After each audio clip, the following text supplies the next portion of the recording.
Saravá, queridos irmãos de fé, sejam bem-vindos ao nosso canal. Como sempre fazemos, primeiro instante, precisamos fazer a nossa prece de abertura, porque sem ela não tem como seguir adiante. Saravá, o meu congá, saravá, o seu congá. Salve todos os nossos guias, orixás e protetores. Peço licença para trazer o vídeo no dia de hoje. Nesse primeiro momento também queremos saudar ao Templo Espiritualista Aruanda, aí no Rio de Janeiro, e em especial Pai Felipe Brasil, que tem um canal aqui no YouTube, um canal maravilhoso de bons fundamentos, de bons conhecimentos sobre Umbanda. É um canal que também faz entrevistas com os dirigentes, com perguntas realmente muito interessantes sobre a nossa Umbanda, sobre a nossa religião. Hoje o assunto é muito interessante, um assunto que todo mundo diz que sabe até demais, compreende, e quando a gente pergunta, você tem? A pessoa dá um passo para trás, mas como eu tenho fé? Tem mesmo, tem fé. Fé não é acreditar cegamente nas coisas. Fé não é teimar como um burrico que empaca naquele lugar, naquele instante, naquele pensamento e acha que aquilo ali vai responder todas as suas questões e resolver todos os seus problemas. Fé é um conceito muito maior mesmo, que a nossa espiritualidade está sempre dentro dos terreiros, tentando nos estimular a ter. E nós achamos que já temos, nós achamos que já compreendemos e passamos adiante e perdemos a preciosidade dessa grande lição. Buscando sobre fé, me caiu na mão um texto de Paulo Coelho, onde ele fala uma coisa que nós estamos sempre repetindo no nosso terreiro. Bom cabrito não berra. É um texto espetacular. Ele diz o seguinte, que todo guerreiro, todo aquele guerreiro, imagine aquele guerreiro ninja, né? Aquele guerreiro japonês extremamente disciplinado, extremamente forte, com uma capacidade de superação enorme diante das lutas, começar a gritar no meio do problema, na frente de um exército, socorro, socorro, joga a espada longe e sai gritando e sai... Não. Um grande guerreiro, ele é sereno diante do problema. Um grande guerreiro, ele se arma de uma forma tranquila, de uma forma serena, tombando ou conseguindo, de qualquer maneira, um bom guerreiro, ele nunca perde as estribeiras, ele nunca perde a paciência, ele nunca perde aquele controle pessoal que a gente espera das pessoas que têm verdadeiramente fé dentro do coração. Ele é o bom cabrito que não berra. Ou seja, o que o cabrito faz diante de um problema, diante de um medo, diante de um lobo? Ele grita, grita, grita e simplesmente entrega a sua cabeça ao lobo desse modo. Não. O bom guerreiro, ele reage, mas ele reage de uma forma racional, ele reage de uma forma limpa, ele não reage de uma forma abusiva nem agressiva. Ele simplesmente se defende. Tanto aquele que está à sua frente para lhe atacar, como os próprios que o seguem percebem isto. Um médium de Umbanda que já esteja pelo menos alguns anos ali dentro daquela seara, é inadmissível que ele venha a entrar em surto diante de um grande problema que lhe bata a porta. Ele vai simplesmente concentrar energias, firmar a espiritualidade dele, contar com toda a corrente de irmãos que vão trabalhar para ajudar ele, para que ele possa finalmente quebrar aquela barreira à frente. E quando eu digo quebrar a barreira ali à frente, não significa agredir, não significa falar mal da religião alheia, não significa essas coisas. Significa simplesmente reunir forças para conseguir ir adiante. Isso é ter fé. Por isso que Paulo Coelho falou com tanta sabedoria. Bom cabrito não berra. E por isso nós também, aqui em nosso terreiro, dizemos para o médium que fica muito descompensado diante de um problema: Bom cabrito não berra. Calma, porque você já não está mais sozinho. Calma, que por trás de você tem uma espiritualidade que vai vir lhe valer quando você precisa. Calma, você já tem conhecimento e recursos espirituais para chamar sua espiritualidade para perto, para você conseguir enfrentar esse problema. Calma, que todo problema, por pior que seja, tem uma solução. É isso que se espera. É isso que um bom cabrito não pode, tem que fazer. E não simplesmente sair gritando porta fora, como a gente vê muita gente fazendo. Qual é a motivação que fez você vir para um terreiro de umbanda? Problemas de amor? Problemas de dinheiro? Falta de trabalho? Problemas familiares? Aquelas famílias que ninguém se entende. Parece um grupo de aves, uma de cada espécie, convivendo junto. Cada uma com o seu destino, com os seus instintos, com a sua forma de viver. Ninguém se entende ali dentro. O que fez você, qual foi a motivação que fez você procurar a Umbanda? Uma delas, com certeza. Lembro quando eu pisei na Umbanda pela primeira vez. Todos sabem, eu vinha de uma outra doutrina, eu tinha um outro pensamento, uma outra evangelização, vamos dizer assim. Que de evangelho talvez eu tivesse pouco, mas eu acreditava que sim. Caí na Umbanda cheia de preconceitos. E esses preconceitos, à medida que eu tomava um passe, à medida que eu conheci um caboclo, um preto velho, essas entidades iluminadas, foi quebrando esses preconceitos e hoje eu tenho o pensamento que tenho. Não foi desenvolvido do dia para a noite. Foi necessário muito tempo para desenvolver o pensamento e o sentimento que eu tenho hoje. Por isso que eu posso dizer, com tranquilidade, a fé que eu tinha lá atrás, hoje aqui, é outra bem diferente. E com certeza, daqui a muito tempo, nessa vida ou já na espiritualidade, minha fé será outra. E eu acredito que ela é acumulativa. Por quê? Porque aquela fé cega, onde todo mundo começa assim a ter fé. E muita gente acha que ter fé é isso, que é dormir abraçado num livro sagrado. Tem gente que dorme abraçado no livro e diz, eu tenho fé. Como se o livro, aquilo ali, aqueles textos, fosse uma tábua de salvação. Não é verdade. Um livro sagrado ou qualquer subterfúgio que você use para ter fé só serve como uma chave, uma motivação para você andar. Só isso. Inclusive, esses livros sagrados, lembremos, não foi escrito pela espiritualidade. Muitas vezes, nós sabemos, foram escritos décadas depois da morte de alguns indivíduos ali. O primeiro evangelho de Jesus, fala-se, foi escrito 70 anos depois da morte de Jesus. Por isso que está ali na Bíblia, no Evangelho. Evangelho segundo São Mateus. Então significa que os discípulos de São Mateus foram os que escreveram o Evangelho. Então você vê, Jesus passou pela experiência, São Mateus viu aquela experiência, interpretou muitas vezes conforme a sua cabeça, o que ele viu, e por sua vez os discípulos lá à frente escreveram.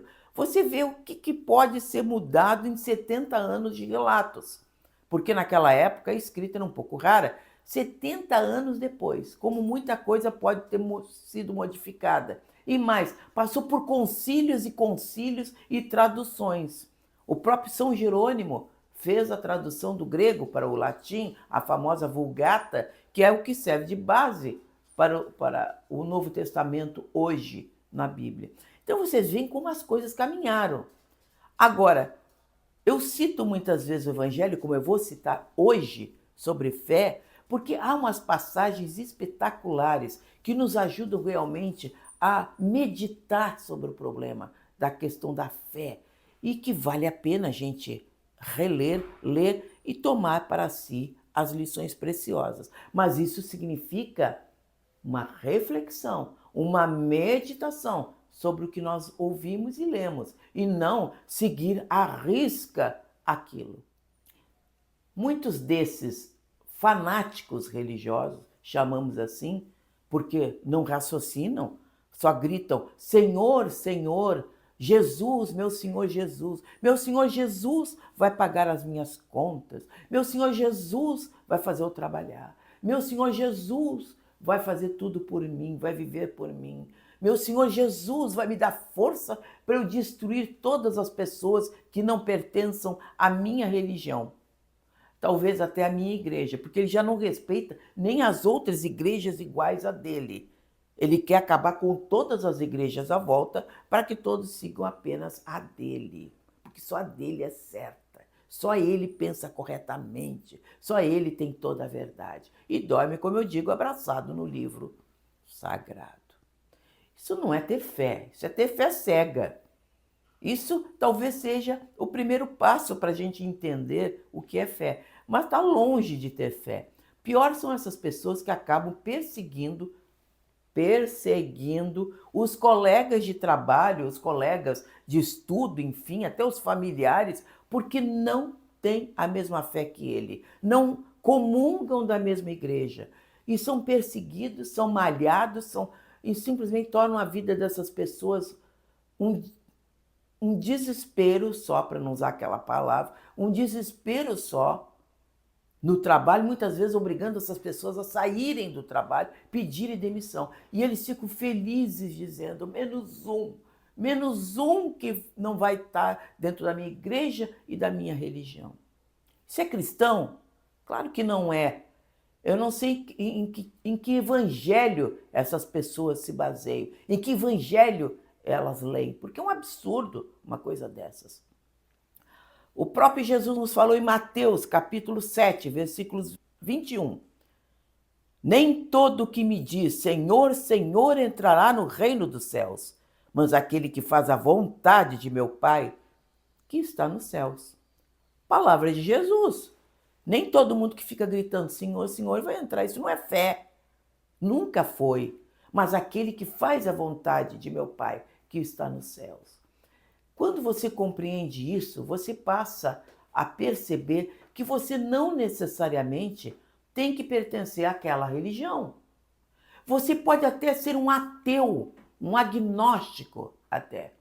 O que vai acontecer se você procura ajudar as pessoas, mesmo sendo ateu? Se você procura diminuir a fome das pessoas, mesmo não tendo fé alguma, se você trabalha em circuitos sociais para ajudar as pessoas, pensando no universo, no mundo, você está trabalhando com fé e debaixo dos olhos benevolentes de Jesus. Se você tem uma empresa, você é um homem rico, se você é um homem fabulosamente rico, tem uma empresa com milhares de funcionários, mas você vê aquele funcionário como seu amigo, como seu irmão, se você se penaliza, se você procura ajudar aquele que não tem um emprego, que está ali batendo a sua porta pedindo uma vaga, aquele que chega contando uma história verdadeira, que sua família está passando por algum tipo de processo, e você procura ajudar, você está fazendo a vontade de meu Pai que está nos céus.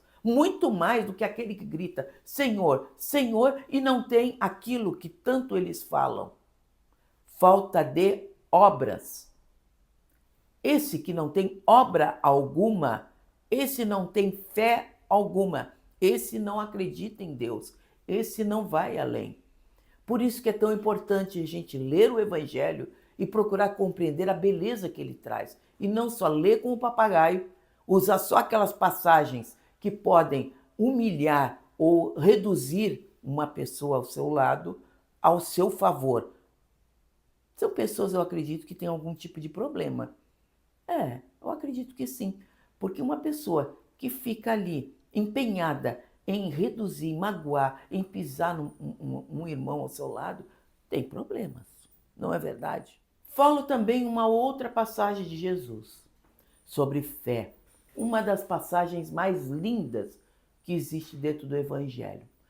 Eu acredito que essas histórias todas vão inspirar você aí do outro lado, a repensar como é que você sente as coisas, como é que você chega num terreiro de Umbanda, o que você espera num terreiro de Umbanda? Se é uma cura imediata dos seus problemas que vem há 10, 20, 30, 40 anos, você não resolveu, e você quer que um guia de luz resolva em uma semana, coisas assim, ou se você está dentro de um terreiro de Umbanda para, como eu falei, o exemplo que Paulo Coelho tão bem nos deu, se tornar um guerreiro capaz de enfrentar qualquer guerra, um guerreiro forte e disciplinado diante dos problemas da vida. Eu gostaria de ser o segundo exemplo, não sei você, mas vamos lá. Tem uma passagem maravilhosa de novo em São Mateus, capítulo 17, que conta o seguinte. Havia um rapaz que era lunático, uma pessoa que tinha um tipo de ataque que todos identificavam como espiritual. Ele se jogava na água para morrer afogado e se jogava no próprio fogo, sendo socorrido pelas pessoas. Era uma coisa horrorosa. E esse pobre pai desse rapaz já tinha procurado todo mundo e ninguém conseguia ajudar. Ele, inclusive, pelo que diz o texto, teria procurado os discípulos de Jesus, para que os discípulos de Jesus pudessem ajudar. Não conseguiram ajudar o rapaz. Aí esse pobre homem chegou na frente de Jesus, finalmente, chegou na frente de Jesus pedindo, pelo amor de Deus, que Jesus pudesse fazer alguma coisa. Aí Jesus, em 1, 2 passos, pá, curou um rapaz que há décadas, desde menino, desde garotinho, passava por esse problema. Aí depois, assim, em off, como a gente diz, fora já daquele circuito, os discípulos chegaram para Jesus e perguntaram: mas como? O que você fez para curar esse rapaz? Que ninguém conseguiu aqui curar. Todos nós nos achávamos fortes o suficiente para curar esse rapaz. E o Senhor conseguiu, como é que é isto? Como é que você fez? Aí Jesus deu aquele exemplo, que talvez seja o mais lindo do Evangelho. Dá uma olhadinha nessa imagem que nós vamos mostrar. Você viu bem? Isto é um grão de mostarda. É uma das coisinhas mais pequenininha, mais insignificante que existe nesse mundo, de tão pequenininha que é. E aí dali sai um pé de mostarda. Aí Jesus disse o seguinte: se vocês, meus discípulos, tivessem a fé do tamanho de um grão de mostarda, pediriam para uma montanha, pediram para uma montanha se deslocar daqui para lá e ela ia obedecer. Pois é. Se nós tivéssemos uma fé do tamanho de um grão de mostarda, nós pediríamos para uma montanha se deslocar. Quem de nós já conseguiu deslocar uma montanha? Por isso que eu digo, fé é algo que nós estamos começando a desenvolver. E a Umbanda nos ajuda, nos promove justamente uma grande escola diária, através do trabalho benfeitor, da caridade, se comovendo com o problema dos outros, parando de pensar só no seu próprio umbigo, só nos seus próprios problemas, dividindo pouco ou muito que temos para ajudar aquela pessoa ao lado, que muitas vezes não sabemos nem o nome, muitas vezes nunca mais vai aparecer ali, mas que conseguiu resolver o seu problema. Quando a gente parar para pensar nos outros assim, em primeiro lugar, os problemas da gente se reduzem a quase nada. Porque quando a gente conhece um problema muito pior que o nosso, os nossos problemas somem se dissolvem diante desse pensamento.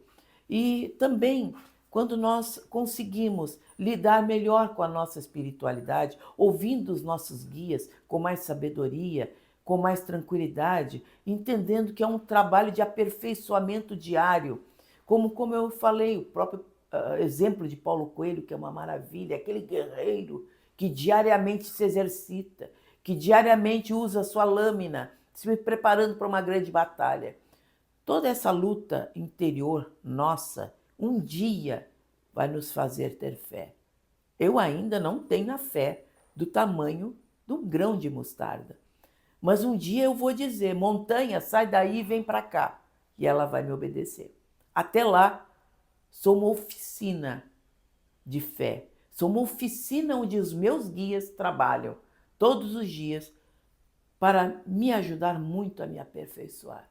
E eu espero sinceramente que você aí do outro lado aprenda a não ter uma fé cega, irracional, aquela fé que magoa, que fere aqueles que não pertencem a você, ao segmento que você pertence. Mas você desenvolva uma fé realmente serena, tranquila, que vai enfrentar os problemas da vida como o guerreiro de Paulo Coelho.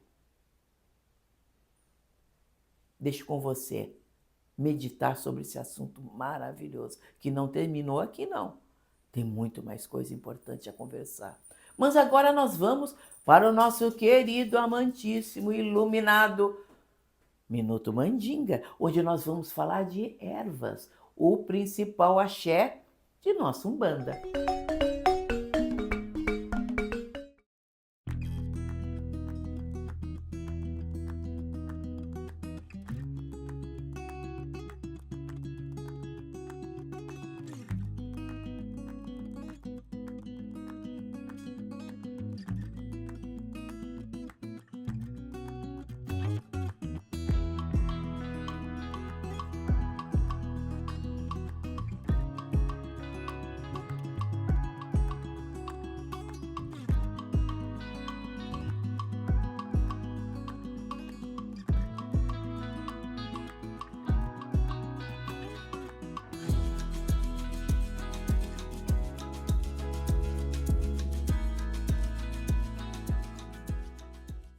Então, gostou? Semana que vem estamos aqui de novo trazendo um assunto sensacional, vibrante, para que você possa se inspirar dentro de nossa Umbanda. Então, até lá!